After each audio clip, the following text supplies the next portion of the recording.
कर्ण का जन्म कैसे हुआ? विचित्र है यह कथा।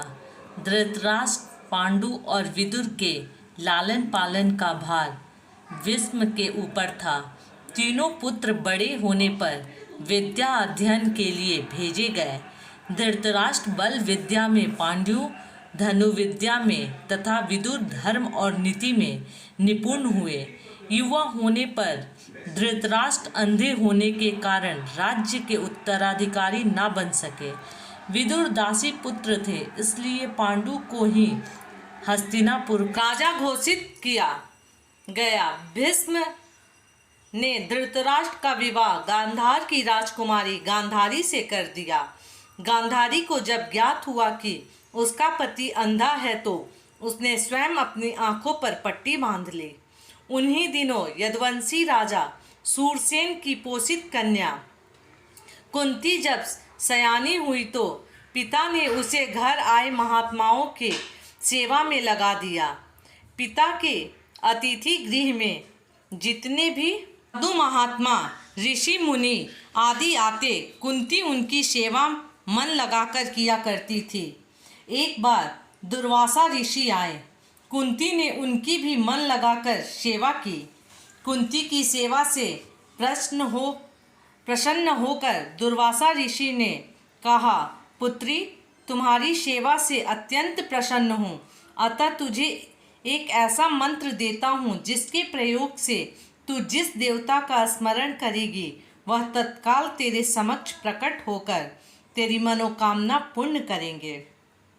इस प्रकार दुर्वासा ऋषि कुंती को मंत्र प्रदान करके चले गए।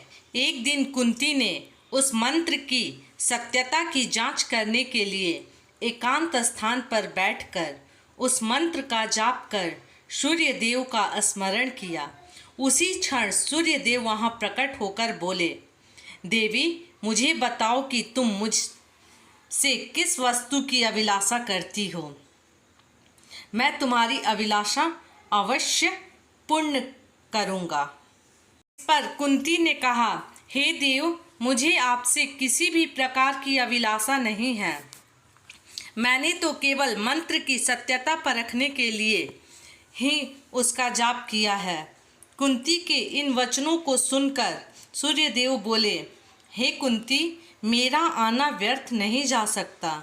मैं तुम्हें एक अत्यंत पराक्रमी तथा दानशील पुत्र प्रदान करता हूँ। इतना कहकर सूर्यदेव अंतर्ध्यान हो गए। कुंती ने लज्जावश यह बात किसी से नहीं कह सकी। समय आने पर उसके गर्भ से कवच कुंडल धारण किए एक पुत्र उत्पन्न हुआ। कुंती ने उसे एक मंजूषा में रखकर रात्रि बेला में गंगा में बहा दिया। यह बालक बहता हुआ उस स्थान पर पहुंचा जहां पर धृतराष्ट्र का सारथी अधिरथ अपने अश्व को गंगा नदी में जल पिला रहा था। उसकी दृष्टि कवच कुंडलधारी शिशु पर पड़ी।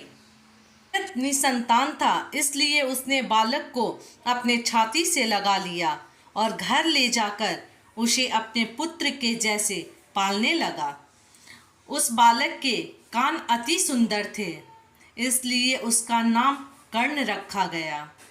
कर्ण गंगा जी में बहता हुआ जा रहा था कि महाराजा धृतराष्ट्र के सारथी अधिरथ और उनकी पत्नी राधा ने उसे देखा और उसे गोद ले लिया और उसका लालन पालन करने लगे। कुमार अवस्था में ही कर्ण की रुचि अपने पिता अधिरथ के समान रथ चलाने की बजाय युद्ध काल में अधिक थी। कर्ण और उसके पिता अधिरथ आचार्य द्रोण से मिलने, जो कि उस समय युद्ध काल के सर्वश्रेष्ठ आचार्य में से एक थे। द्रोणाचार्य उस समय गुरु राजकुमारों की शिक्षा दिया करते थे। उन्होंने कर्ण को शिक्षा देने से मना कर दिया क्योंकि कर्ण एक सारथी पुत्र था और द्रोण केवल क्षत्रियों को ही शिक्षा दिया करते थे। द्रोणाचार्य की असम्मति के उपरांत कर्ण ने परशुराम से संपर्क किया, जो कि केवल ब्राह्मण को ही शिक्षा दिया करते थे। कर्ण ने स्वयं को ब्राह्मण बताकर परशुराम से शिक्षा का आग्रह किया। परशुराम ने कर्ण का आग्रह स्वीकार किया और कर्ण को अपने समान ही युद्ध कला और धनु विद्या में निष्णात किया। कर्ण को उसके गुरु परशुराम और पृथ्वी माता से श्राप मिला था। कर्ण की शिक्षा अपने अंतिम चरण पर थी। एक दोपहर की बात है। गुरु परशुराम कर्ण की जंघा पर सिर रखकर विश्राम कर रहे थे। कुछ देर बाद कहीं से एक बिच्छू आया और उसकी दूसरी जंघा पर काट कर घाव बनाने लगा। गुरु का विश्राम भंग न हो इसलिए कर्ण बिच्छू को दूर न हटाकर उसके डंक को सहता रहा। कुछ देर में गुरुजी की निद्रा टूटी और उन्होंने देखा कि कर्ण की जंघा से बहुत रक्त बह रहा है। उन्होंने कहा कि केवल किसी क्षत्रिय में ही इतनी सहनशीलता हो सकती है कि वह बिच्छू का डंक को सह ले, ना कि किसी ब्राह्मण में। और परशुराम जी ने उसे मिथ्या भाषण के कारण श्राप दिया कि जब भी कर्ण को उनकी दी हुई शिक्षा की सर्वाधिक आवश्यकता होगी उस दिन वह उसके काम नहीं आएगी। कर्ण, जो कि स्वयं ये नहीं जानता था कि वह किस वंश से है, अपने गुरु से क्षमा मांगी और कहा कि उसके स्थान पर यदि कोई और शिष्य भी होता तो वो भी यही करता। यद्यपि कर्ण को क्रोधावश श्राप देने की उन्होंने ग्लानि हुई, पर वे अपना श्राप वापस नहीं ले सकते थे। तब उन्होंने कर्ण को अपना विजय नामक धनुष प्रदान किया और उसे ये आशीर्वाद दिया कि उसे वह वस्तु मिलेगी जिसे वह सर्वाधिक चाहती। प्रसिद्ध कुछ लोक गाथाओं में माना जाता है कि बिच्छू के रूप में स्वयं इंद्र थे, जो उसकी वास्तविकता क्षत्रिय पहचान को उजागर करना चाहते थे। परशुराम जी के आश्रम से जाने के पश्चात कर्ण कुछ समय तक भटकता रहा। इस दौरान वह शब्द वेदी विद्या सीख रहा था। अभ्यास के दौरान उसने एक गाय के बछड़े को कोई वन्य पशु समझ लिया और उस सब पर शब्दवेदी वार चला दिया और बछड़ा गया। तब उस गाय के स्वामी ब्राह्मण ने कर्ण को श्राप दिया कि जिस प्रकार उसने एक असहाय पशु को मारा है, वैसे ही एक दिन वह भी मारा जाएगा, जब वह सबसे अधिक असहाय होगा और जब उसका सारा ध्यान उसके शत्रु से कहीं अलग किसी और काम पर होगा। इस प्रकार कर्ण परशुराम का एक अत्यंत परिश्रमी और निपुण शिष्य बना। कर्ण दुर्योधन के आश्रम में रहता था।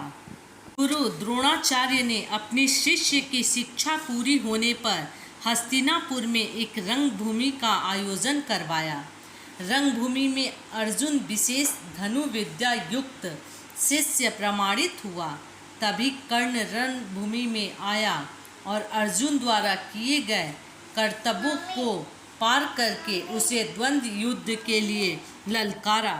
तब कृपाचार्य ने कर्ण के द्वंद्व युद्ध को अस्वीकृत कर दिया और उससे उसके वंश और साम्राज्य के विषय में पूछा, क्योंकि युद्ध के नियमों के अनुसार केवल एक राजकुमार ही अर्जुन को, जो हस्तिनापुर का राजकुमार था, द्वंद्व युद्ध के लिए ललकार सकता था।